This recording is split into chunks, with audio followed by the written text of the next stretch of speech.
गोष्टीची दुनिया. गोष्ट क्रमांक 1. अकबर, बिरबल आणि कावळ्यांची गोष्ट. एकदा काय झालं, सम्राट अकबर आणि बिरबल बागेत फिरत होते. फिरता फिरता अकबरांचं लक्ष आकाशात उडणाऱ्या कावळ्यांकडे गेले.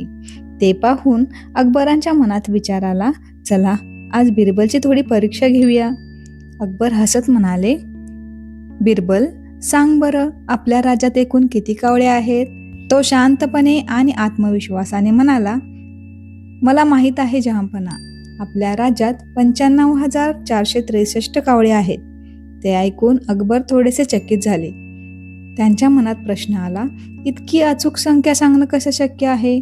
मग अकबरांनी विचारलं, बिरबल, जर ही संख्या कमी जास्त निघाली तर?